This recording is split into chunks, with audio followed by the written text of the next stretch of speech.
கிறிஸ்தவர்கள் தேவ பிள்ளைகள் ஜெபிக்கிற ஆவிக்குரிய எக்ஸ்பீரியன்ஸ் மாத்திரம் போதாது, நீங்கள் ஆவிக்குரிய அனுபவம் மாத்திரம் போதாது, வசனத்தின்படி வாழ்கிற ஒரு ப்ராக்டிக்கல் லைஃப்பில் வசனத்தின்படி வாழ்கிற வாழ்க்கை முக்கியம். வரங்கள் மாத்திரம் இருந்தால் போதாது, கனிகள் இருக்கணும். அது ரொம்ப முக்கியம். கனி இல்லாமல் எத்தனை வரம் கிரியை செய்தாலும் பிரயோஜனம் இல்லை. அதனால் வசனத்தின்படி ப்ராக்டிக்கலான ஒரு வாழ்க்கை வாழ்ந்து இயேசுவை வெளிப்படுத்தாமல் எத்தனை ஆவிக்குரிய அனுபவம் இருந்தாலும் பிரயோஜனம் கிடையாது. அதனால் நீங்கள் ஆவிக்குரிய அனுபவம் நமக்கு அவசியம். அதனுடைய விளைவு கனிகள் வெளிப்படணும் உங்களுடைய குடும்ப வாழ்க்கையில். அப்போ குடும்பம் என்பது பாருங்கள் எவ்வளோ சந்தோஷம் இல்லை. இந்த மாதிரி குடும்பம் அமைஞ்சு எப்படி இருக்கும் அப்படின்னு தான் நிறைய பேர் நினைப்பாங்க. ஏன்னா சில பெண் பிள்ளைகள் அவங்க பேரண்ட்ஸ் சொல்கிறாங்க, மகன் மேரேஜை வேண்டான்னு சொல்கிறா பிரதர், நீங்கள் பேசுங்க அப்படிம்பாங்க. நான் பேசியிருக்கேன் சில பிள்ளைங்கிட்ட, நம்ம பார்த்து வளர்ந்த பிள்ளைங்க. அப்போ கல்யாண வயசு ஆகிட்டு வேலை பார்க்கறதுக்கு கல்யாணம் வேண்டாம் அப்படின்னாரு. அப்போ நான் சொன்னால் ஏதாவது காரணம் சொல்ல, நீங்கள் பேசுங்க. சரி, உனக்கு என்ன தான் பிரச்சனை அப்படின்னு கேட்டால், யாரையாவது விரும்புகிறியா? இல்லைங்கள், யாரையும் விரும்பலை. பிறகு ஏன் கல்யாணத்துக்கு சம்மதிக்க மாட்டேங்கிற? பாருங்கள், இந்த குடும்பம் பாருங்கள், இந்த குடும்பம் பாருங்கள், எங்கள் குடும்பம் பாருங்கள், ஒரே சண்டை குழப்பம் பிரச்சனை. இதுக்கு இப்படி ஒரு வாழ்க்கை தேவையா? இப்போ நிம்மதியாக இருக்கிறேன், வேலை பார்க்குறேன், வர்றேன், ஜெபிக்கிறேன், ஆண்டுக்குள்ளே சந்தோஷமாக இருக்கிறேன். இந்த குடும்பத்தில் பாருங்கள் ஒரே சண்டை வீட்டுக்குள்ளே. அவர் எங்கள் வீட்டுக்காரர் சந்தேகப்படுறாரு, இவங்க சண்டை போடுறாங்க, அவங்கள சொந்தக்காரன் பாருங்கள், இந்த குடும்பம் பாருங்கள் சண்டை. எதுக்கு இந்த குடும்ப வாழ்க்கையை வெறுத்து போச்சுன்னு வாலி பிள்ளைகள் சொல்லுகிற அளவுக்கு சில கிறிஸ்தவ குடும்பங்கள் பேரண்ட்ஸ் நடந்து கொள்கிறீங்க, இடரலை உண்டாக்குறீங்க. ஆண்டவர் எந்திரக்கல்லை கட்டி கடலில் தள்ளணும்னு சொல்கிறார். இடரில் உண்டாக்குறவங்களுக்கு பிள்ளைகள் குடும்ப வாழ்க்கைக்குள்ளே நுழைய பயப்பட காரணம் பல கிறிஸ்தவ குடும்பங்களை பார்க்குறாங்க. அவங்க படுற கஷ்டங்கள், அங்கே போய் மருமகளாக படுற கஷ்டம், இதெல்லாம் பார்த்துட்டு வேண்டாம் இந்த வாழ்க்கையை நினைக்கிறாங்க. தயவுசெய்து நீங்கள் அப்படிப்பட்ட ஒரு வாழ்க்கையாக நம்ம இருக்கக்கூடாது. கிறிஸ்தவ குடும்பங்கள் என்றால் இயேசு கிறிஸ்துக்கு முதலிடம் கொடுத்து, வசனத்துக்கு முதலிடம் கொடுத்து, வசனத்தின்படி வாழ்க்கை அமைத்து கொள்ளணும். அதுக்கு தான் நான் சொன்னேன், முதலாவது கணவன் மனைவி. கணவன் மனைவியில் மனைவிக்கு தான் பெரிய பொறுப்பு இருக்கிறது குடும்பத்தை கட்டுவதிலே. கணவன் மனைவிக்கு தலையாக இருந்தாலும் குடும்பத்தை கட்டுகிற பெரிய பொறுப்பை மனைவி கையில் தான் ஆண்டவர் கொடுத்திருக்கிறார். அதனால் மனைவியானவள் குடும்பத்தை கட்டுகிறதுக்கு தான் நீங்கள் முதலிடம் கொடுக்கணும். இந்த குடும்பத்தில் அவங்க சொன்னாங்க பாருங்கள், அவங்க கவர்மெண்ட்டில் வேலைங்க, அரசாங்க வேலையை யாரும் ஈஸியாக விட மாட்டாங்க. அந்த சாட்சி சொன்ன குடும்பத்தில் அந்த சகோதரி அரசாங்க வேலை பார்த்தாங்க, கவர்மெண்ட் ஜாப் அவங்க பார்க்குறாங்க. இப்போ 3 பிள்ளைகள் வந்த உடனே கணவர் சொல்கிறாரு, 3 பிள்ளைகள் வந்துட்டாங்க, பிள்ளைகளை நம்ம வளர்த்து ஆளாக்குறது நம்முடைய பொறுப்பு, ஆண்டவர் நம்ம கையில் தந்திருக்கிற பெரிய உத்தரவாதம். அதனால் இந்த 3 பிள்ளைகளை வளர்க்கணுமானா வேலையை விட்டால் தான் முடியும். இன்னைக்கு என்ன நினைக்கிறேன்னு கேட்ட உடனே மனைவி என்ன சொன்னால், நான் வேலையை விட முடியாது, நான் கவர்மெண்ட் ஜாப், எனக்கு எப்படி வேலையை விட முடியும், எனக்கு ஆதாரமே இது தானே. இன்றைக்கி நிறைய குடும்பத்தில் பிரச்சனை இதில் இருக்கிறது. பெண்கள் அதில் வேலையெல்லாம் விட முடியாது, சம்பாத்தியத்தை விட முடியாது அப்படின்னு சொல்லி. ஆனால் அவங்க கேட்குறாங்க, நீங்கள் என்ன நினைக்கிறீங்க? கணவர்கிட்ட ஆலோசனை இல்லை, நான் ஒரு ஆள் சம்பாதிக்கிறது நமக்கு போதும், ஆனால் குடும்பத்தை கட்டி எழுப்புறது ரொம்ப முக்கியம், 3 பிள்ளைகளை கர்த்தருக்காக வளர்க்கணுமே, அதனால் நீ வேலையை விட்டுருன்னு சொன்ன உடனே மனைவி உடனே சண்டை போடலை, எதிர்த்துல கீழ்ப்படிந்தார்கள். நீங்கள் சொல்கிறது கரெக்டு தான், நம்ம பிள்ளைகளை வளர்த்து ஆளாக்கணும். அப்படி அவங்க தியாகத்தோடு கவர்மெண்ட் ஜாபை விட்டுட்டு ரிசைன் பண்ணிவிட்டு குடும்பத்தில் பிள்ளைகளை வளர்த்தாங்க. அதனுடைய விளைவு இன்றைக்கி 3 பிள்ளைகளை குடும்பமாக தழைத்து நிற்கிறாங்க. அதற்கு காரணம் அந்த தாயினுடைய தியாகம், வசனத்தின்படி வாழ ஒப்பு கொடுத்தாங்க. நீங்கள் நல்லா அறிந்து கொள்ளுங்க. அதனால தான் பெண்கள், நீங்கள் எல்லாவற்றையோடு உங்களுக்கு முக்கியம். நீங்கள் எந்த வேலையில் இருந்தாலும் சரி, உங்களுடைய first job is to build your family. அதுதான் ஆண்டவர் கொடுத்த பெரிய பொறுப்பு. உங்களுடைய பிள்ளைகளை வளர்த்து ஆளாக்கி ஒரு சந்ததியை ஆண்டவருக்கு அந்த ஆயத்தப்படுத்துறது தான் முதல் வேலை. அதனால தான் பெண்களுக்கு தான் முதலாவது ஆலோசனை. கடந்த நாட்களில் சொன்ன முதலாவது பெண்களுக்கு, மனைவிகளே உங்களுடைய புருஷருக்கு கீழ்ப்படியுங்கள். அந்த இருதயம் இருக்கணும். அவங்க சொன்னால் பாரு, கணவருக்கு நான் கீழ்ப்படிஞ்சிருவேன், அவ்வளோதான். அந்த கீழ்ப்படுகிற இருதயம் உங்களுக்குள்ளே இருக்கணும். அவருக்கு என்ன நான் கீழ்ப்படுகிறது, அவரும் படிச்சிருக்கார், நானும் படிச்சிருக்கேன், அவரும் சம்பாதிக்கிறார், நானும் சம்பாதிக்கிறேன். இன்னும் சிலருக்கு ஈகோ, அவரை விட நான் தான் அதிகம் சம்பாதிக்கிறேன், அப்புறம் அவருக்கு என்ன நான் கீழ்ப்படுகிறது, இந்த மாதிரி சிந்தை இல்லை. அது வேதத்துக்கு மாறானது, தேவனுடைய ஒழுங்குக்கு மாறானது. அந்த குடும்பங்கள் மேலே கர்த்தருடைய பாதுகாப்பு போயிடும், கர்த்தருடைய ஆசீர்வாதம் போய்விடும். நல்லா அறிந்து கொள்ளுங்க. நீங்கள் எதில் தான் பக்தியாக சர்ச்சுக்கு போங்க, காணி கொடுங்க, கர்த்தருடைய ஆசீர்வாதத்தை இழந்து போயிடுவீங்க. ஏன்னா தேவ திட்டத்தின்படியும் தேவ ஒழுங்கின்படி உங்களுடைய குடும்ப வாழ்க்கையை நீங்கள் அமைத்து கொள்ளவில்லை. வசனத்தை மீறுகிறீர்கள். அப்போ ஆண்டவருடைய ஆசீர்வாதம், பாதுகாப்பு குடும்பத்தை விட்டு போய்விடும். இதை தெளிவாக அறிந்து கொள்ளுங்க. அப்போ அந்த கீழ்ப்படிதல் ஒரு மனைவி ரொம்ப முக்கியம், ரொம்ப அவசியம். அதனால் கீழ்ப்படி. ரெண்டாவது, உங்களுடைய தகப்பன் வீட்டை மறந்துடுங்க. திருமணமாகி வந்த பிறகு எங்கள் அப்பா இப்படி, எங்கள் அம்மா இப்படி, என் குடும்பம் தெரியுமா, கோத்திரம் தெரியுமான்னு உங்கள் குடும்ப பெருமையை பேசிக்கிட்டே இருந்தீங்கன்னா கணவனுக்கு ஆட்டோமேட்டிக்காக உங்கள் மேலே அன்பு குறைஞ்சி வெறுப்பு வந்துடும். எப்போவுமே நீங்கள் எப்போ நீங்கள் திருமணமாகி வந்தீங்களோ இதுதான் உங்கள் வீடு, கணவன் வீடு தான் உங்கள் வீடு, இதான் உங்கள் குடும்பம். இனி கணவனை பற்றி அந்த குடும்பத்தையே சொந்த குடும்பமாக ஏற்றுக்கொண்டு அவங்கள புகழ்ந்து பேசி அவங்களோட ஒன்றித்து விட வேண்டும். நீங்கள் அதை விட்டு பிரிஞ்சு எங்கள் அம்மா எங்கள் அப்பான்னு இன்னும் பழைய காரியத்தை பேசி கொண்டு இருக்கும்போது புருஷனுடைய அன்பை நீங்கள் இழக்க நேரிடும். இதுதான் விரிசல்களை உண்டாக்கும். மனதுக்குள்ளே வெளியில சொல்ல மாட்டாங்க, ஆனால் உள்ளுக்குள்ளே அது இருந்து கொண்டே இருந்து சின்ன சின்ன காரியமும் விரிசலை உண்டாக்கி குடும்ப சமாதானத்தை பாதிக்கும். இதனால் உன் குடும்பம் என் குடும்பம், இந்த குடும்பத்தை இழுத்து சண்டை போட்டே நிறைய குடும்பங்கள் சாட்சியை இழந்து நிற்கிறது. தயவுசெய்து இந்த காரியத்துக்கு இடம் கொடுக்காம, பிசாசுக்கு இடம் கொடுக்காம, பழையதை மறந்துட்டு ஒரு புதிய வாழ்க்கைக்கு நீங்கள் வந்திருக்கிறீங்க. இதில் கவனம் செலுத்தணும். இதில் பெற்றோர் உங்களுடைய மகளை திருமணம் செய்து நீங்கள் அனுப்புகிறீங்கன்னா, சில பெற்றோர் மகளுக்கு செல்ஃபோன் வாங்கி கொடுக்குறாரு. இவங்களே நானே ரீசார்ஜ் பண்ணிடுறேன், உனக்கு எல்லாமே நான் பண்ணிடுறேன், நீ செல்ஃபோன் வாங்கி வச்சுக்க அப்படின்னு பேசிட்டு டெய்லி காலையிலேருந்து சாயங்காலத்துக்குள்ளே 10 முறை பேசுகிறாரு. யார்கிட்ட? அம்மாக்கிட்ட. இப்போ புருஷன்கிட்ட எப்போ பேசுகிறது? மாமியார்கிட்ட எப்போ பேசுகிறது? இந்த குடும்பத்தோடு எப்போ பழகிறது? மணிக்கணக்காக தாய்கிட்டே பேசிக்கிட்டு இருந்தால், பெற்றோர் உங்கள் மகளை திருமணம் பண்ணி அனுப்பும்போது நீங்கள் செல்ஃபோன் வாங்கி கொடுத்து அனுப்புனீங்க, உங்கள் மகளுடைய வாழ்க்கைக்கு வேட்டு வைக்கிறீங்கன்னு அர்த்தம். உங்களை யார் வாங்கி கொடுக்க சொன்னது? அவங்களுக்கு கணவர் இருக்கார், அவங்க வாங்கி கொடுப்பாங்க. அவங்களோட குடும்பம், அந்த குடும்பத்துக்குள்ளே நீங்கள் நுழையாதங்க. நீங்கள் சொல்லணும், அடிக்கடி பேசாத, வாரத்தில் ஒரு நாள் பேசிக்கொள்ளுங்க, அவ்வளோதான். எதுக்கு டெய்லி உட்காந்து பேசுகிறது? அப்படி மகிட்ட சிலருக்கு இப்போ ஆட்களை பார்த்தோம், இவங்க அபிஷேகம் பெற்றவங்களாம், அந்நிய பாஷை பேசுகிறவங்களாம். அதனால் டெய்லி காலையில் எழும்பி காலையில் மகளை கூப்பிட்டு பேசுகிறாரு. கர்த்தர் இப்படி சொல்கிறார், அப்படி சொல்கிறார், நீ ஜாக்கிரதையாரு, உன் புருஷன்கிட்ட ஜாக்கிரதையாரு, மாமியார்கிட்ட ஜாக்கிரதையாருன்னு. வாழ போகிற பிள்ளைய பாய்சன் பண்ணுறதே இந்த ரட்சிக்கப்பட்ட தாய்மார் தான். அவங்க கர்த்தர் சொல்லுகிறார்னு வேறு சொல்லிக்கிறாரு. அந்த பிள்ளைய நல்ல ஒழுங்காக வாழக்கூடிய பிள்ளையை கெடுக்கிறதே சில பெற்றோர். தயவுசெய்து இந்த பாவத்தை செய்யாதங்க. நீ இனிமேல் அதான் உன் குடும்பம், கணவரோடு பேசு, மாமியாரோட பேசு, எனி ப்ராப்ளம் மாமியாரோட ஷேர் பண்ணு, அதுதான் உன் தாய்ன்னு சொல்லணும். நீங்கள் உடனே ஃபோன் பண்ணி எனக்கு சொல்லு, இங்கேருந்து பேசுகிறாரு, மத்தியானம் பேசுகிறாரு, என்ன சாப்பிட்டா, இது சாப்பிட்டியா, என்ன செஞ்சா, அது சாயங்காலம் பேசுகிறாரு, ராத்திரி எப்போ பார்த்தாலும் செல்ஃபோனில் அம்மாகிட்டே பேசியிருந்தா புருஷன் பார்ப்பார், ஏன் ஒன்று கல்யாணம் பண்ணாங்க, எதுக்கு ஒன்று கல்யாணம் கேட்குறது கரெக்ட் தானே? தாய்மார் பெற்றோர் உங்களுடைய மகளை வச்சு கல்யாணம் பண்ணி அனுப்பிட்டீங்களா, நீங்கள் எப்போ ஒரு முறை பேசுங்க, அவ்வளோதான், வாரத்துக்கு ஒரு முறை. அதை விட்டுட்டு செல்ஃபோனை வாங்கி கொடுத்து நானே சார்ஜ் பண்ணிக்கிறேன், நீ பேசிக்கிட்டே இருன்னு சொன்னால் பிள்ளையினுடைய வாழ்க்கையை அழிக்கிறீங்கன்னு அர்த்தம். யார் உங்களுக்கு அந்த அதிகாரம் கொடுத்தது? தப்பு பண்ணுறீங்க, பாவம் செய்கிறீங்கன்னு அர்த்தம். நீங்கள் நிறைய பிள்ளைகளுடைய வாழ்க்கையை கெடுக்கிறதே, பாழாக்கிறதே சில பேரண்ட்ஸு தான், சில தாய்மார் தான். தகப்பன்மார் கூட சொல்லுவாங்க, அதெல்லாம் செய்யாதன்னா சில தாய்மார் கேட்கறதில்ல. உங்களுக்கு என்ன தெரியும், ஏன் பிள்ளைன்னு சொல்லி கல்யாணம் பண்ணி இன்னொருத்தருடைய வாழ்க்கையும் கெடுக்கிறாரு, பிள்ளை வாழ்க்கையும் கெடுத்து அந்த போய் வாழ வேண்டிய குடும்பத்தின் சமாதானத்தையும் கெடுக்கிறதே சில தாய்மார்கள். தயவுசெய்து அந்த பாவத்தை செய்யாதங்க. உங்களை ஆண்டவருக்கு ஒப்பு கொடுங்க உங்கள் காரியத்தை.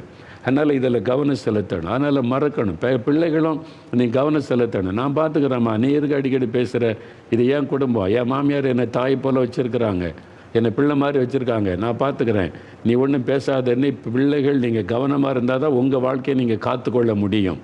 எல்லாத்துக்கும் அம்மா சொல்லுதே கேட்டு கேட்டு நடக்க ஆரம்பிச்சிங்க, உங்கள் வாழ்க்கையை நீங்களே இடிக்கிறீங்கன்னு அர்த்தம். நல்லா அறிந்து கொள்ளுங்கள்.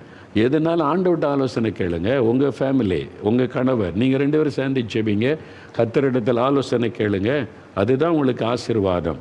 அதனால் உங்கள் வாழ்க்கைக்குள்ளே நுழைய யாருக்கும் இடம் கொடுக்காதுங்க. பேரண்ட்ஸுக்கு கூட இடம் கொடுக்கக்கூடாது. அதில் கவனம் செலுத்தணும். அதில் பெண்கள் ரொம்ப ஜாக்கிரதையாக நீங்கள் இருந்து கொள்ளணும், ரொம்ப முக்கியம். 3வது, நேசியுங்கள். அன்பு காட்டுங்கன்னா, அதாவது கணவரை நேசிப்பீங்க, எல்லா மனைவிமாரும் புருஷனை நேசிப்பீங்க, அதில் குறை இல்லை. அதில் என்ன அர்த்தம்னா, உங்களுடைய கணவருடைய குடும்பத்தையும் நேசிக்கணும். உங்கள் கணவரை நேசிக்கிற மாதிரி கணவருடைய குடும்பத்தையும் நீங்கள் நேசிக்கணும். அப்போ தான் அதான் ஆண்டவர் எதிர்பார்க்கிற ஒரு காரியம். சிலர் கணவனை மட்டும் நேசிப்பாங்க, கணவன் வீட்டாரை நேசிக்க மாட்டாங்க. உங்கள் மாமனார், மாமியார், நாத்தனார், கொழுந்தனார்னு அந்த ஃபேமிலி உங்கள் குடும்பம். நீங்கள் திருமணமாகி வந்துட்டால் இது உங்கள் ஃபேமிலி.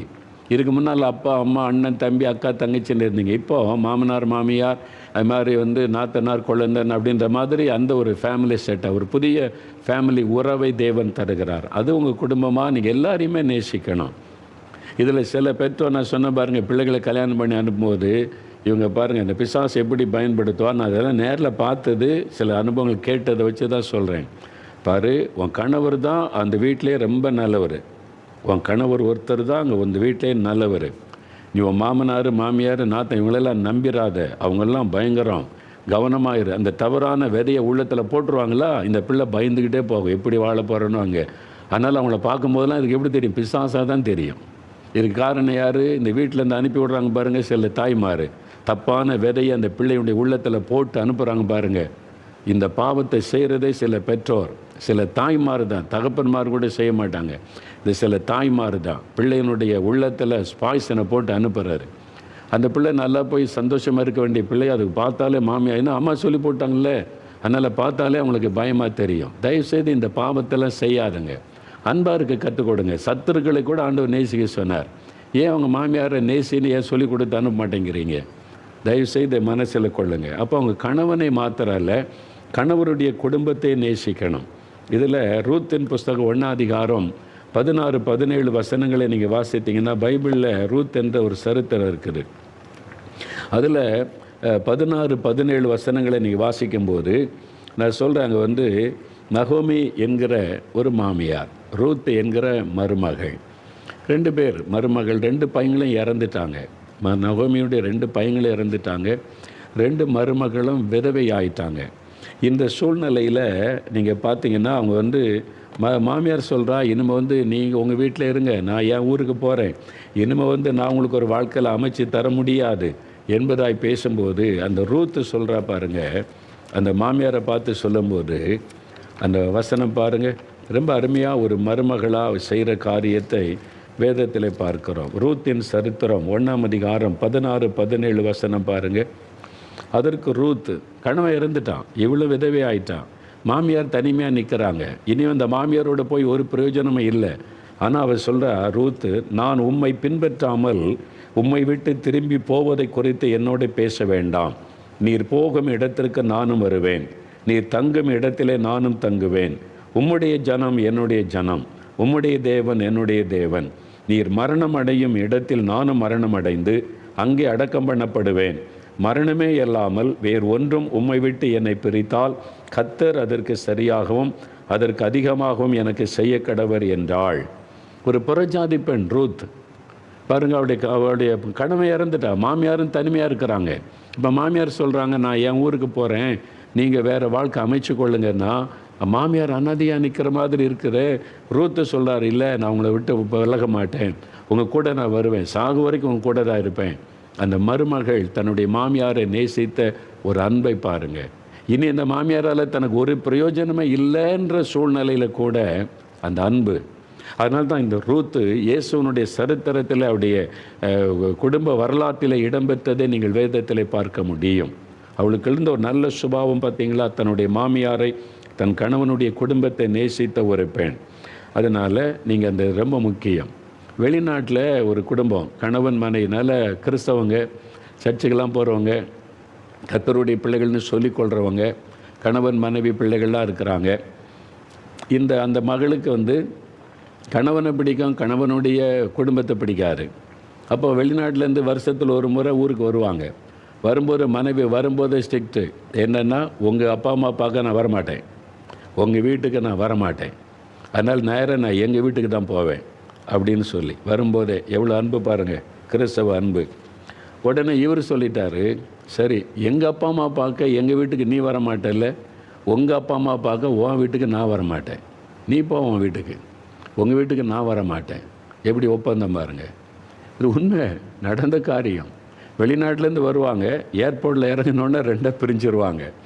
கணவன் அவங்க அப்பா அம்மா வீட்டுக்கு போயிடுவார், மனைவி அவங்க அப்பா அம்மா வீட்டுக்கு போயிடுவாங்க. திருப்பி எப்போ சேருவாங்க, மறுபடியும் திருப்பி வெளிநாட்டு போவாங்கல்ல, அப்போ ஏர்போர்ட்டில் தான் சேருவாங்க. இது என்ன கிறிஸ்தவ குடும்பம், என்ன கிறிஸ்தவ அன்பு உங்களுக்கு? ஆனால் யோசித்து பாருங்கள், சத்துருக்களை கூட நேசிக்க சொன்ன இயேசு அவங்க என்ன சத்துருக்கலாம், சில தப்பு நடந்திருக்கலாம், உங்களை வருத்தப்படுத்தி இருக்கலாம். மன்னித்து மறக்கும்படி தானே இயேசு சொல்லி கொடுத்துருக்கிறாரு. அது உங்களுடைய உறவு தானே, யாரோ இன்னொருவர் இல்லையே. அப்போ பாருங்கள், அது மாதிரி அப்போ என்ன சாட்சி இந்த குடும்பத்தில் இருக்குன்னு யோசித்து பாருங்கள். அப்போ குடும்ப உறவுகள் பாதிக்கப்பட்டு இருக்கிறாரு. உடைந்த குடும்பங்கள் இந்த உறவுகளை சரிப்படுத்தி கட்டுவதுதான் கிறிஸ்துவின் சுபாவம்.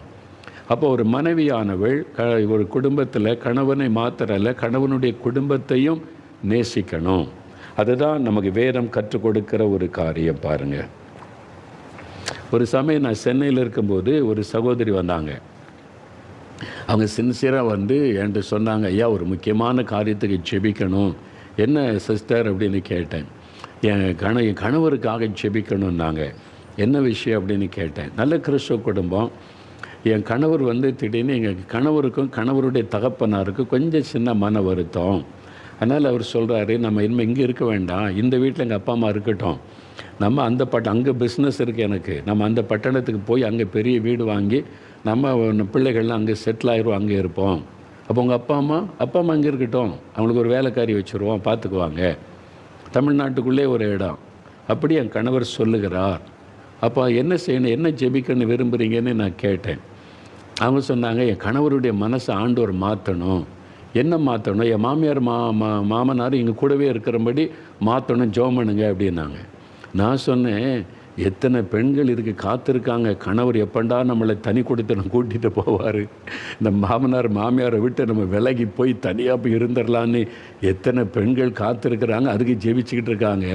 உங்கள் கணவரே தானே சொல்கிறாரு, நீங்கள் சொல்லலையே, வா நம்ம தனியாக போய் இருக்கலாம், அப்பா அம்மாவும் அங்கே இருக்கட்டும், அங்கே வேலைக்காரங்களை வச்சு பார்த்துக்கலாம், நம்ம போய் தனியாக செட்டில் ஆகி நம்ம பிள்ளைகளோடு இருக்கலான்னு சொல்கிறாரு, நீங்கள் ஆண்டவரை துதிச்சுட்டு போக வேண்டியது தானே அப்படின்னு சொன்னேன்.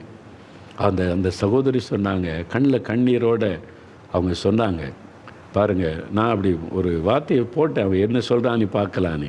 அவன் கண்ணில் கண்ணீர் அவன் சொன்னாங்க, ஐயா என் மாமனாரும் மாமியாரும் வயசானவங்க, என் கணவர் ஒரே பிள்ளை, அவங்கள நான் தானே பார்க்கணும். என்ன கிறிஸ்துவின் அன்பு, நான் தானே அவங்கள பார்க்கணும், நான் தானே அவங்கள கவனிக்கணும். அவங்கள விட்டுட்டு நான் எப்படி போகிறது? இல்லை, அவங்க என் கூட இருக்கணும், நான் அவங்கள கவனிக்கணும், என் கணவருடைய உள்ளத்தை ஆண்டவரை மாற்றணும், ஜெபம் பண்ணுங்க. வேதத்தில் சொல்லப்படுகிற ஆண்டவர் சொல்லுகிற ஒரு அற்புதமான சுபாவம் உள்ள மருமகள். இன்னைக்கு உங்களை குறித்து என்ன யோசித்து பாருங்கள். அப்பா அம்மா எப்படி போனால் எனக்கு என்ன, நான் குடும்பமாக வாழணும்னு நினைக்கிற பிள்ளைகள் வந்திருக்கிற காலம் இது. என்ன ஜெபம் பண்ணுறாங்க, என்ன பைபிள் வாசிக்கான்னு தெரில. தாய் தகப்பனை அனாதியாய் விட்டு விட்டு வேதனைப்படுத்தி விட்டு போகிற பிள்ளைகள் எழும்பி கொண்டு இருக்கிற காலம் இது. எல்லாம் சுயநலம். நான் வாழணும், நான் நல்லா இருக்கணும், நான் என் மனைவி என் பிள்ளைகள் நல்லா இருக்கணும், அவ்வளோதான். அப்பா அம்மா எப்படி போனால் எனக்கு என்ன, அவங்க பாதிக்கப்பட்டால் எனக்கு என்ன. ஒரு பொல்லாத காலம், அதாவது அன்பு தணிந்து போகின்ற ஒரு காலத்தில் வந்துட்டோம். பிள்ளைகளுடைய அன்பு தணிந்து போய்விட்டார். ஆனால் இந்த காலத்தில் இப்படி ஒரு மருமகள் எனக்கு ஆச்சரியமாக இருந்துச்சு. அந்த சகோதரி அழுதுட்டாங்க, இல்லை என் மாமனார் மாமியார் வயசானவங்க, நான் தான் பார்க்கணும் அவங்கள, என் கணவர்கிட்ட சொல்லி பார்க்குறேன், என் கணவருடைய உள்ளத்தை மாற்றணும், ஜெபம் பண்ணுங்கன்றாங்க. இப்படிப்பட்ட ஒரு நல்ல மருமகளை பார்த்ததற்காக நான் ஆண்டவரை துதிக்கிறேன். உங்களை குறித்து என்ன யோசிங்க, ஒப்பு கொடுங்க. எங்கே இயேசு எங்கே இருக்கிறார் உங்கள் வாழ்க்கையில்? உங்களுடைய அன்பில் இயேசு வெளிப்படுகிறாரான்னு பாருங்கள். இன்னொரு சமயம் இன்னொரு தாயார் வந்தாங்க. அவங்க கிறிஸ்தவங்க.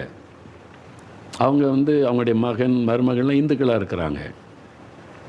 அந்த தாயார் என்கிட்ட கண்ணீரோடு சொல்கிறாங்க, என் மகன் திடீர்னு ஒரு மாதிரி திட்டுறான், பேசுகிறான், என் மகனுடைய நடக்க சரியில்லை, என்னை ரொம்ப துக்கப்படுத்துகிறான் அப்படின்னு சொன்னாங்க. நான் சொன்னேன், உங்கள் மகன்தான் அப்படி துக்கப்படுத்துகிறான்ல, நீங்கள் இன்னொரு பிள்ளை இருக்குதுல்ல உங்களுக்கு, இந்த ஒரு மகன் இல்லையே, மற்ற பிள்ளைகள் இருக்காங்கல்ல, அவங்க வீட்டுக்கு போயிருங்க. இந்த மகனோடு தான் இன்றைக்கி இருக்குன்னு அவசியம் இல்லையே, மற்ற பிள்ளைகள் உங்களை அன்பாக வச்சுக்கிடுவாங்கல்ல, போங்க அப்படின்னு நான் சொன்னேன். அந்த தாயார் என்ன சொன்னாங்க தெரியுமா? என் மகன் என்னை திட்டுறான், என்னை வேதனைப்படுத்துகிறான், ஆனால் என்னுடைய மருமகள் என்னை தாயை மாதிரி வச்சுருக்காளே, அவளை விட்டுட்டு எப்படி போகிறது பாருங்கள். அந்த தாய் சொன்ன ஒரு சாட்சி, என் மருமகள் என்னை தாய மாதிரி வச்சிருக்கிறாளே, அவளை விட்டுட்டு நான் எப்படி போகிறது? மருமகளை விட்டுட்டு போக முடியாது. அப்படி ஒரு அன்பாய் நேசிக்கிற மருமகள். நீங்கள் எப்படி இருக்கிறீங்க யோசித்து பாருங்கள். பிரியமானவளை, இன்றைக்கு ஆண்டவர் உங்களோடு கூட பேசுகிறார். உங்களுடைய குடும்பத்துக்குள்ளே காணப்படுகிற காரியம் என்ன? இன்றைக்கு ஒப்பு கொடுத்து ஜெபிங்க. இந்த நிலைமை மாறணும், இந்த அன்பற்ற தன்மை மாறணும், வசனத்துக்கு நேராக கிறிஸ்துவ குடும்பங்கள் திரும்பணும். அப்போ தான் மகிழ்ச்சியான குடும்பத்தை நம்ம பார்க்க முடியும். அப்போ மனைவிமார்கள் அதில் நீங்கள் முக்கிய பங்கு வகிக்கிறீங்க. உங்களுடைய அன்பின் மூலமாக எல்லாத்தையும் நீங்கள் இணைக்க முடியும், உங்களை தாழ்த்தி ஒப்பு கொடுத்து நேசிக்கும் போது. அப்போ முதலாவது கீழ்ப்படிங்க. இது இப்போ தகப்பன் வீட்டு பெற்றோர் காரியத்தை மறந்து இந்த கணவனோடு ஐக்கியமாறுங்க. கணவனையும் கணவன் குடும்பத்தை நேசிங்க, அன்பு காட்டுங்க. நான்காவது ஒரு காரியம், புரிந்து கொள்ளுங்கள். இந்த புரிந்து கொள்ளுதல் ரொம்ப அவசியம். நிறைய பேர் மிஸ் அண்டர்ஸ்டாண்டிங், புரிந்து கொள்ளாமை தான் நிறைய பேருடைய பிரச்சனை. நீங்கள் புரிந்து கொள்ளாட்டா சமாதானமாக வாழ முடியாது. இப்போ திருமணம் ஆகும்போது 2 வித்தியாசமான குடும்பத்திலிருந்து 2 பேர் ஒன்றாக இணைந்து ஒரு புதிய குடும்பம் உருவாக்கப்படுகிறது. கணவன் மனைவி என்ற 2 பேர் 2 வித்தியாசமான குடும்ப பின்னணியிலிருந்து வர்றீங்க, ஒரே குடும்பம் ஆக்கப்படுறீங்க. கர்த்தர் ஒன்றாக இணைக்கிறார். 2 பேரும் சேர்ந்து சில சமயம் ஒருத்தர் வீட்டில் வசிக்க வேண்டியது வரும், அல்லது நீங்கள் தனியாக கூட ஒரு வேலை நிமித்தம் வசிக்க வேண்டியது வரும். ஆனால் நீங்கள் 2 பேரும் குடும்பம் ஆகும்போது ஒருவரை ஒருவர் முதலாவது புரிந்து கொள்ளணும். மனைவியானவள் முதலாவது கணவனையும் கணவன் குடும்பத்தையும் புரிந்து கொள்ள வேண்டியது அவசியம். இந்த புரிந்து கொள்ளல் இல்லாதனால தான் நிறைய பிரச்சனை. முதலாவது உங்களுடைய கணவனை புரிந்து கொள்ளணும். எல்லாருடைய சுபாவமும் ஒரே மாதிரி இருக்காது. முதலாவது அதை விளங்கி கொள்ளணும். சுபாவங்கள் மனிதனுக்கு மனிதன் வேறுபடும், குணங்கள் மனிதனுக்கு மனிதன் வேறுபடும், ஆசைகளும் விருப்பங்களும் மனிதனுக்கு மனிதன் வேறுபடும். நீங்கள் ஆபிரகாம், ஈசாக்கு, யாக்கோபுடைய சரித்திரத்தை பாருங்கள். முற்பிதாக்கள். ஆபிரகாமுடைய சுபாவம், அவருடைய நடக்கைகள் வித்தியாசமாக இருக்கும். ஈசாக்கு அவருடைய சுபாவம், குணங்கள் வித்தியாசமாக இருக்கும். யாக்கோபு அப்படி தான். ஒவ்வொரு மனிதருடைய ஆண்டவர் ஒவ்வொருத்தரையும் யூனிக்காக தான் உருவாக்கி இருக்கிறார். எல்லோரும் ஒரே மாதிரி இருக்க மாட்டாங்க. 5 விரல் ஒன்றா இருக்குதான்னு சொல்லுவாங்க பாருங்கள். நம்ம கையில் இருக்கிற விரலை ஒன்று போல் ஆண்டவர் உண்டாக்கலை. அது மாதிரி மனிதனுக்கு மனிதன் அவனுடைய சுபாவங்கள், குணங்கள், விருப்பங்கள், ஆசைகள் எல்லாம் வித்தியாசப்படும். ஆண்களாக இருந்தாலும் சரி, பெண்களாக இருந்தாலும் சரி. அப்போ ஒரு குடும்பத்தோடு இணைந்து வாழ போகும்போது, நீங்கள் ஒரு புதிய வாழ்க்கைக்குள்ளே 2 பேர் வரும்போது, முதலாவது உங்களுடைய கணவனை நீங்கள் புரிந்து கொள்ளணும். அவருடைய சுபாவம் எப்படிப்பட்டது, அவருடைய குணம் எப்படிப்பட்டது, எதை சொன்னால் பிடிக்கும், எதை சொன்னால் பிடிக்காது, எது அவருக்கு கோபத்தை உண்டாக்கும், எது அவருக்கு சந்தோஷத்தை உண்டாக்கும், எதை நம்ம சொன்னால் அவருக்குள்ள டென்ஷனை உண்டாக்கிறோம், அதை புரிந்து கொள்ளணும். அப்போ தான் ஒரு பெண் ஞானத்தோட குடும்பத்தை சரியாக நடத்த முடியும். அதுக்கு தான் அந்த குணசாலியான பெண், அந்த ஞானமுள்ள பெண்ணாக இருக்கணும். அதற்கு முதலாவது உடைய கணவரை புரிந்து கொள்ளணும். 2வது அந்த குடும்பத்தை புரிந்து கொள்ளணும். மாமனார், மாமியார், நாத்தனார், அது மாதிரி வீட்டில் குடும்பத்தில் உறவுகள் எல்லோரும் கணவர் மாதிரி எல்லோரும் இருப்பாங்கன்னு நினைக்கக்கூடாது. கணவருடைய சிலர் கணவர் அமைதியாக இருப்பார், ஆனால் அதே மாதிரி குடும்பத்தாக இருப்பாங்கன்னு எதிர்பார்க்கக்கூடாது. அது சிலர் டக்குன்னு டென்ஷன் ஆகிடுவாங்க, சின்ன காரியத்தை கோவப்பட்டுருவாங்க. தவறான புரிந்து கொள்ளுதல், நம்ம பேசுகிறத நாம் இப்படி தானே பேசினா அவங்க அப்படி எடுத்துக்கொண்டாங்க, அப்படி சுபாவம் சிலருக்கு இருக்கும். இதெல்லாம் முதல்ல அண்டர்ஸ்டாண்ட் பண்ணணும். ஒரு மனைவி ஒரு வீட்டுக்குள்ளே வாழ போகும்போது இதெல்லாம் நீங்கள் அமைதியாக முதல்ல அண்டர்ஸ்டாண்ட் பண்ணணும், ஜெபம் பண்ணணும். அதற்காக புரிந்து கொள்கிற இருதயத்தை தாரும் ஆண்டவரே நீ கேட்கணும், இந்த குடும்ப சூழ்நிலை இப்படி என்பதை குறித்து. அதில் கணவனோடு நீங்கள் வாழ போகும்போது ஒவ்வொருத்தருடைய சூழ்நிலை வித்தியாசம். நல்லா கவனிங்க. ஒரு ஆஃபீஸில் வேலை பார்க்குறாருன்னு வைங்க, அவருடைய சூழ்நிலை வேறு. அவர் காலையில் போவார், சாயங்காலம் ஆஃபீஸ் முடிச்சுட்டு வீட்டுக்கு வந்துடுவார். அதை நீங்கள் விளங்கி கொள்ளணும். பிஸ்னஸ் மேனை கல்யாணம் பண்ணிங்கன்னா காலையில் விடிகாலம் போவாங்க, நடுராத்திரி தான் கடை மூடிட்டு வருவாங்க. இது என்ன நீங்கள் 6 மணிக்கு வராமல் நடுராத்திரியில் வர்றீங்க, இது என்ன வாழ்க்கைன்னு சண்டை போட்டிங்கன்னா குடும்ப பிரச்சனை. நீங்கள் ஆஃபீஸில் வேலை பார்க்குறவங்களுடைய காரியம் வேறு, பிஸ்னஸ் பண்ணுறவங்களுடைய காரியம் வேறு. அவங்க பிஸ்னஸுக்கு போனால் அப்படி தான் வர முடியும். முதல்ல இந்த சூழ்நிலையை ஒரு மனைவி புரிந்து கொள்ள வேண்டும். அதனால தான் கல்யாணத்துக்கு முன்னாலேயே இதெல்லாம் நீங்கள் பெற்றோரோடு பேசணும். அவங்க வேலை செய்கிறாங்களா, பிஸ்னஸ் பண்ணுறாங்களா, ஊழியம் செய்கிறாங்களா, அதில் என்ன மாதிரி வேலை செய்கிறாங்க. சில வேலைகள் 12 மணி நேரம் வேலையாக இருக்கும். சில கவர்மெண்ட் ஜாப் போனால் 12 மணி நேரம் வேலை, அப்போ தான் வருவாங்க. எல்லோரும் 6 மணிக்கு வர்றாங்க, நீங்கள் மட்டும் நடுராத்திரி வரீங்க சண்டை போட்டிங்கன்னா குடும்ப வாழ்க்கை சரி இருக்காது. அது உங்கள் தப்பு. நீங்கள் புரிந்து கொள்ளணும். கல்யாணத்துக்கு முன்னால் எல்லாம் தெரிந்து கொள்ளணும். வரப்போகிற கணவர் என்ன வேலை செய்கிறாரு, பிஸ்னஸ் பண்ணுறாரா, வேலை செய்கிறாரா, அப்படி டியூட்டி டைம் எங்கே பணி செய்கிறாரெல்லாம் தெரிந்து வைத்து கொண்டு நீங்கள் ஜெபம் பண்ணி சம்மதிக்கணும். அப்புறம் கல்யாணம் பண்ணிவிட்டு நான் இப்படி நினைக்கல, 5 மணிக்கு வந்துடுவீங்கன்னு நினச்சேன், 6 மணிக்கு வீட்டுக்கு வருவீங்கன்னு நினச்சேன், நீங்கள் இப்படி வர்றீங்கன்னா என் வேலை அப்படி. அதை புரிந்து கொள்ளணும் மனைவி. அப்போ தான் குடும்ப வாழ்க்கை நல்லாயிருக்கும். இல்லாட்டா சின்ன சின்ன காரியத்துக்கு பிரச்சனை, சண்டை, குழப்பம், நான் இப்படி நினைக்கல அப்படி நினைக்கல, நீ குடும்பத்தின் சந்தோஷத்தை நீங்கள் கெடுத்துடக்கூடாது. அதே மாதிரி ஊழியக்காரனை கல்யாணம் பண்ணால் அது வித்தியாசம். ஊழியக்காரனுக்கு மனைவியாக இருக்கிறது ரொம்ப கஷ்டம். உண்மையில் நிறைய அதை புரிந்து கொண்டு ஒப்பு கொடுத்து இருந்தால் தான் ஊழியக்காரனுக்கு மனைவியாக இருக்க முடியும். ரொம்ப கஷ்டம். ஆமாம், அது அந்த புரிந்து கொண்டால் தான். இப்போ நானும் என்னுடைய மனைவி நாங்கள் ஊழியத்தில் இருக்கிறோம். இப்போ ஆரம்பத்தில் நானும் என் மனைவியும் தான். நாங்கள் தனியாக நாங்கள் கூட்டு குடும்பமாக 5 வருஷம் இருந்தோம். எங்கள் அப்பா அம்மாவோடு தான் என் மனைவி இருந்தது. கூட்டு குடும்பமாக தான் இருந்தோம். 5 வருஷத்துக்கு அப்புறம் தான் தனியாக நாங்கள் ஊழியத்தை நிமித்தம் வந்தோம். நாங்கள் 2 பேர் தான். காலையில் நான் எழும்பி எனக்கு சமையல் பண்ணுறதுலாம் என் மனைவி தான். அவள் இருந்தால் எனக்கு சமையல் பண்ணுறது எல்லாம் இன்றைக்கு வரைக்கும் சமையல்காரே நான் இருந்தேன் அப்படின்னு சொன்னாக்கி எனக்கு சமையல் செஞ்சு கொடுக்குற கவனிக்கிறது என்னுடைய மனைவி தான். அதில் வேலைக்காரங்க இருந்தாலும் அதில் கவனம் செலுத்துடைய மனைவி தான். காலையில் எழும்பி சமைச்செல்லாம் ரெடி பண்ணி வைப்பா. நான் இன்றைக்கி காலையில் உபவாசம் அப்படின்னு சொல்லுவேன். எப்படி இருக்கும்ல, இப்போ யோசிச்சு பாருங்கள்.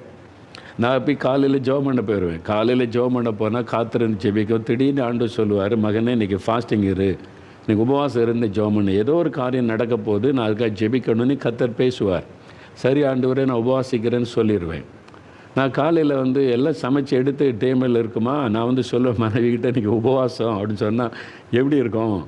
டக்குனுக்கு ஒரு இன்றைக்கி நேரத்தை சொல்லியிருக்கலாம்ல, நான் காலையில் எழும்பி சமைச்சு எல்லாம் எடுத்து வச்சுருக்கேன், இப்போ உபவாசன்றீங்க, நான் என்ன பண்ணுறதுமா? இப்போ தான் ஜெபிக்கும் போது ஆண்டவர் சொல்கிறாரு இன்றைக்கி ஃபாஸ்டிங் இருன்னு சொல்கிறாரு, நான் என்ன பண்ணுறது? இது யாருடைய பிரச்சனை? அதனால் ஊழியக்காரனுக்கு மனைவியாக இருக்கிறது ரொம்ப கஷ்டம். ஏன்னா அவன் தேவனுக்கு பதில் சொல்லணும். ஆண்டவர் அப்படி தான் திடீர்னு சொல்லுவார், இன்றைக்கி ஃபாஸ்டிங் சொல்லுவார். அப்போ அதை மனைவி புரிந்து கொள்ளணும். ஓ, ஆண்டவர் சொன்னாரா, சரி ஓகே. அப்படி இல்லாமல் ஆமாம் ஆண்டவர் சொல்லுவார் போவார், நான் சமைச்சு வச்சுருக்கேன்னு சண்டை போட ஆரம்பித்தா முடிஞ்சது குடும்ப சமாதானம். அப்போது சூழ்நிலையை புரியணும். ஒரு குடும்பத்துக்குள்ளே வாழப்போகிற பெண் அந்த குடும்ப சூழ்நிலை என்ன, அவங்களுடைய பழக்க வழக்கம் என்ன, கணவருடைய வேலை என்ன, அவங்க எப்போ வருவாங்க, என்ன செய்வாங்க, இதெல்லாம் தெரியணும். சில சமயம் வீட்டில் கூட சில வேலைகளை செய்ய வேண்டியது வரும். அந்த மாதிரி நெருக்கடியான நிலைமையில் வரும். அதெல்லாம் புரிந்து கொண்டு முதல்ல அண்டர்ஸ்டாண்டிங் அது ரொம்ப அவசியம். அது மாதிரி கணவருக்கு பிடித்த அதெல்லாம் நிறைய தெரியும். பெண்கள் வந்த உடனே கணவருக்கு என்ன பிடிக்கும் பிடிக்காது அதெல்லாம் அங்கே தெரிஞ்சு, என்ன குழம்பு பிடிக்கும், என்ன கூட்டு பிடிக்கும், காஃபி பிடிக்குமா, டீ பிடிக்குமா, எல்லாம் சாப்பிட்றதெல்லாம் அறிந்து வைத்து கொள்வாங்க. பெரும்பாலும் எல்லா பெண்களுமே அதை அறிந்து வைத்து கொள்வாங்க. ரொம்ப நல்லது, சந்தோஷம். அதே மாதிரி அவங்களுடைய சுபாவத்தையும் புரிந்து கொள்ளணும். எப்போ எதை சொல்லணும், எப்போ எதை சொல்லக்கூடாது, மனைவிக்கு அது தெரியணும். அதான் ரொம்ப அவசியம், ரொம்ப முக்கியம். அது புரிந்து கொள்ளுதல் ரொம்ப அவசியம்.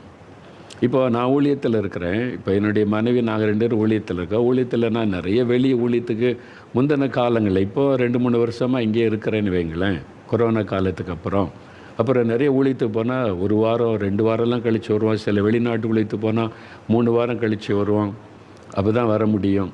வந்தவுடனே என் மனைவி நிறைய ஊழியத்தில் நடக்கிற எல்லாத்தையும் கவனிச்சு, என் மனைவிக்கு எல்லாம் டிசிப்ளினாக இருக்கணும், குறை இல்லாமல் இருக்கணும், சுத்தமாக இருக்கணும், சின்ன அழுக்கு கூட இருக்கக்கூடாது. அந்த மாதிரி அவளுடைய சுபாவம் எல்லாமே நீட்டாக பர்ஃபெக்டாக அப்படி இருக்கணும்.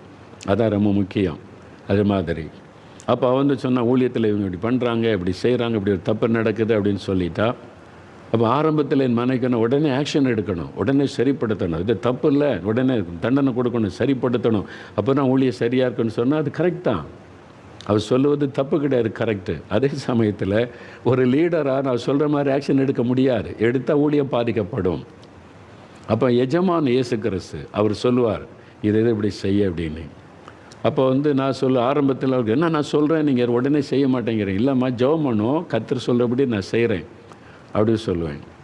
அப்போ கொஞ்ச நாள் ஆனோன்னு அவளுக்கு தெரிஞ்சிட்டு, சரி நம்ம என்ன என் கணவர்கிட்ட என்ன தான் நான் சொன்னாலும் அவங்க ஆண்டவர்கிட்ட ஜெபம் பண்ணி கர்த்தர் சொல்கிறபடி தான் எதையும் செய்வாங்க அப்படின்றதை மனைவி புரிந்து கொண்டு விட்டாள்.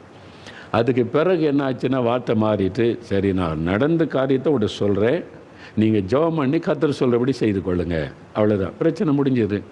அந்த புரிந்து கொள்ளுதல் இருந்தால் தான் கணவன் மனைவி சேர்ந்து வாழ முடியும், பிரச்சனை இல்லாமல் வாழ முடியும். அதே மாதிரி என் மனைவியை நான் புரிந்து கொண்டிருக்கிறேன்.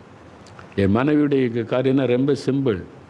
ஒன்று நான் ஊழித்து போயிட்டு வரேன்னு வைங்களேன், ஊழித்துக்கு போயிட்டு வரேன்னு வைங்க, ஒரு வாரம் ஊழித்து போயிட்டு வரேன், 2 வாரம் ஊழித்து வரேன், அழுக்கு ட்ரெஸ்ஸு, டயர்டாக ட்ராவல் பண்ணி வந்தாலும் வந்த உடனே பெட்டியை திறந்து அழுக்கு துணியெல்லாம் எடுத்து கூடையில் போட்டுட்டோன்னு வைங்க, என் மனைவிக்கு பயங்கர சந்தோஷமாயிரும். ஓகே, அவ்வளோதான், வேறு ஆசை கிடையாது. ஸோ அழுக்கு துணி எதுவும் பெட்டிக்குள்ளே இருக்கக்கூடாது, உடனே வாஷ் பண்ணணும், உடனே ரெஸ்ட் எடுக்கணும், அப்படிலாம் உடனே வாஷ் பண்ணணும், க்ளீன் பண்ணணும், சுத்தமாக இருக்கணும் எல்லாமே. நான் எல்லாம் அழுக்கு துணி எடுத்து பெட்டியில் போட்டுட்டேன்னா அவளுக்கு பெரிய சந்தோஷமாயிரும், அவ்வளோதான், வேறு ஒன்றும் இல்லை. வெளிநாட்டிலேருந்து வரும்போது அது வாங்கிட்டு வாங்க, இது வாங்கிட்டு ஒன்றும் கேட்குற இல்லை, அழுக்கு துணியை கொண்டு வந்து கூடையில் போட்டுறணும், அவ்வளோதான், முடிஞ்சது. சின்ன சின்ன காரியம், அவ்வளோதான். அதை புரிந்து கொண்டதுனால அவளை நான் இதை போட்டுட்டேன்னு சொல்லிவிட்டு அவளுக்கு சந்தோஷமாயிரும். அது மாதிரி ஒரு கணவன் மனைவி புரிந்து கொள்ளுதல். அதனால் மனைவியானவள் புருஷனை புரிந்து கொள்ளணும், சூழ்நிலைகளை புரிந்து கொள்ளணும், அது ரொம்ப அவசியம். அப்போ தான் உங்களுடைய குடும்ப வாழ்க்கையில் சமாதானமாக போக முடியும்.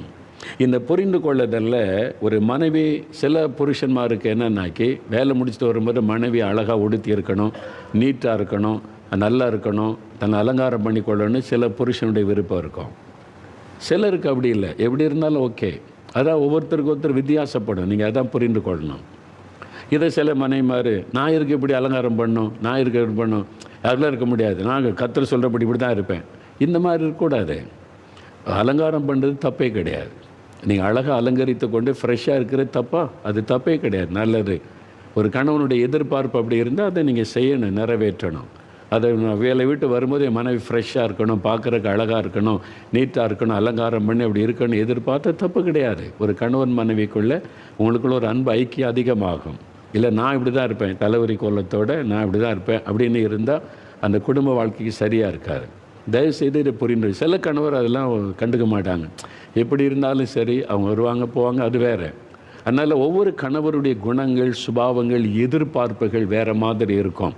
இதைத்தான் மனைவி புரிந்து கொள்ளணும். உங்களுடைய கணவருடைய எதிர்பார்ப்பு என்ன, ஒரு மனைவியின் இடத்துல அதன்படி நடந்து கொள்ள உங்களை அர்ப்பணித்து கொள்ளணும். அது பாவம் கிடையாது, தப்பு கிடையாது. அவங்க சொல்கிறாங்க சர்ச்சை போகும்போது நல்ல ட்ரெஸ் உடுத்திக்க, நல்லா இது பண்ணிக்க, நல்லா இப்படி வா அப்படின்னு சொன்னால் அது தப்பு கிடையாது. உங்களுடைய கணவரோடு நீங்கள் சந்தோஷமாக அப்படி நல்ல ட்ரெஸ் பண்ணி போகிறது தப்பு கிடையாது. இல்லை நான் ஆண்டவருக்கு பிரியமாக நான் இப்படி தான் சிம்பிளாக இருக்க சொல்லியிருக்கேன், நான் இப்படி தான் இருப்பேன் அப்படிலாம் பேசாதங்க. உங்கள் பரிசுத்தத்தை அதில் காட்டாருங்க. நீங்கள் ஒரு கணவர் என்ன எதிர்பார்க்கிறார் என்பதை செய்யுங்க. ஒருவேளை ஆண்டவருக்கு பிரியமில்லாத ஒரு காரியத்தை கணவர் எதிர்பார்த்தா நீங்கள் அதை எடுத்து சொல்லணும், சண்டை போடக்கூடாது. நான் இப்படி தான் இருப்பேன், நீ முரண்டு பிடிக்காமல், இல்லைங்க ஆண்டவர் இது கருத்து கொத்தி ஆண்டு இப்படி பேசி இருக்கிறார், நம்ம இப்படி தான் செய்யணும், கலந்து பேசி ஜெபிச்சு முடிவெடுத்துட்டா பிரச்சனை வராது. அதனால் நீங்கள் நான் இப்படி தான் இருப்பேன், அப்படி தான் இருப்பேன், பிடிவாதம் பிடிக்கிறது, முரண்டு பிடிக்கிறது, அதில் ஆண்டவரை கொண்டு வருவது, அதில் ஆவியானவர் சொல்லிட்டான்னு சொல்கிறது, இதெல்லாம் கொண்டு வந்து குடும்பத்துக்குள்ளே குழப்பத்தை உண்டாக்கக்கூடாது. நீங்கள் விட்டு கொடுத்து புரிந்து கொண்டு அன்பு ஐக்கியத்தோடு நீங்கள் வாழணும் என்பதான் கர்த்தருடைய விருப்பம். அதில் பாருங்கள், 2 வசனத்தை வாசித்தா இன்னும் விளங்கி கொள்ளுவீங்க. முதலாவது 1 கொரிந்தியர் 7ஆம் அதிகாரம் 3-5 வசனம் பாருங்கள். 232வது பக்கம் பாருங்கள். 1 கொரிந்தியர் 7 அதிகாரம் 3-5 வசனம். புருஷன் தன் மனைவிக்கு செய்ய வேண்டிய கடமையை செய்ய கடவன், அப்படியே மனைவியும் தன் புருஷனுக்கு செய்ய கடவள். மனைவியானவள் தன் சுய சரீரத்திற்கு அதிகாரி அல்ல, புருஷனே அதற்கு அதிகாரி. அப்படியே புருஷனும் தன் சுய சரீரத்திற்கு அதிகாரி அல்ல, மனைவியே அதற்கு அதிகாரி. உபவாசத்திற்கும் ஜெபத்திற்கும் தடை வராதபடிக்கு இருவரும் சில காலம் பிரிந்திருக்க வேண்டுமென்று சம்மதித்தால் அன்றி ஒருவரை விட்டு ஒருவர் பிரியாதிருங்கள். உங்களுக்கு விரதத்துவம் இல்லாமையால் சாத்தான் உங்களை தூண்டி விடாதபடிக்கு மறுபடியும் கூடி வாழுங்கள். ஒரு குடும்பம் எப்படி கூடி சேர்ந்து சந்தோஷமாக வாழணும்னு பைபிளில் எழுதி கொடுக்கப்பட்டிருக்கிறாரு. அதனால் கணவன் மனைவி உறவு என்பது அந்த 2 பேர் சம்பந்தப்பட்டது. இந்த 2 பேரை குறித்து தான் வேதத்தில் எழுதப்பட்டிருக்கிறாரு. இன்னொரு வசனம் வாசிங்க, நீதிமொழிகள் 5ஆம் அதிகாரம் 18-19 வசனம். நீதிமொழிகள் 5ஆம் அதிகாரம் 18-19 வசனம் பாருங்கள். அந்த வசனம் சொல்லுது, உன் ஊற்றுக்கண் ஆசீர்வதிக்கப்படுவதாக, உன் இளவயதின் மனைவியோடு நீ மகிழ்ந்திரு, அவளே நேசிக்கப்படத்தக்க பெண்மானும் அழகான வரையாடம் போலிருப்பாளாக. அவளுடைய ஸ்தனங்களே எப்பொழுதும் உன்னை திருப்தி செய்வதாக. அவளுடைய நேசத்தால் நீ எப்பொழுதும் மயங்கி இருப்பாயாக. ஆண்டவருடைய வசனம் சொல்லு. கணவன் மனைவின்னு அப்படி ஒரு ஐக்கியமாக சந்தோஷமாக மகிழ்ச்சியாக இருக்கணும். அதுதான் ஆண்டவருடைய விருப்பம். அதனால் நீங்கள் சந்தோஷமாக இருங்க, மகிழ்ச்சியாக இருங்க. நீங்கள் ஒருவருக்கொருவர் புரிந்து கொண்டு ஒருவருக்கொருவர் காரியங்களை விளங்கி கொண்டு நீங்கள் சேர்ந்து ஜெபம் பண்ணி சந்தோஷமாக ஜாலியாக இருக்கணும். அவன் சொன்னாங்க பாருங்கள், எங்கள் மாமியார் ஜாலியாக இருப்பாங்க, ஃப்ரெண்ட்லியாக இருப்பாங்க. அதாங்க கிறிஸ்தவ குடும்பம். இயேசுக்குள்ளே ஜாலியாக இருங்க. ஜாலியாக இருக்கிறது தப்பு கிடையாதுங்க. ஜாலியாக இருக்கிறது தான் கிறிஸ்தவ வாழ்க்கை. ஜாலியாக சந்தோஷமாக இருங்க. கணவன் மனைவியாக ஜாலியாக சந்தோஷமாக மகிழ்ச்சியாக இருங்க. அதை ஆண்டவர் விரும்புகிறார். அதற்கு நீங்கள் சேர்ந்து ஜெபிக்கணும், சேர்ந்து வேதம் வாசிக்கணும், சேர்ந்து ஆண்டவருக்கு முதலிடம் கொடுத்து அவர் சொல்கிறபடி வாழ்க்கை அமைச்சு கொள்ளுங்க. அவரை ஆலோசகராக வைத்து கொள்ளுங்க. உங்கள் 2 பேருடைய வாழ்க்கைக்குள்ளே யாரையும் உள்ள நுழைய இடம் கொடுக்காருங்க. அம்மாவாக இருக்கட்டும், அப்பாவாக இருக்கட்டும், மாமனார் யாரும் இல்லை. அவங்க தூரத்துலேருந்து உங்களுக்கு ஜெபிப்பாங்க, ஆலோசனை கொடுப்பாங்க. உள்ள நுழைய இடம் கொடுக்காருங்க. நீங்களும் இயேசுவும் அப்படி வாழ பழகிட்டீங்கன்னா உங்கள் குடும்ப வாழ்க்கை இனிமையாக இருக்கும், ஜாலியாக இருக்கும், சந்தோஷமாக இருக்கும், மகிழ்ச்சியான குடும்ப வாழ்க்கை. சரியா? அடுத்து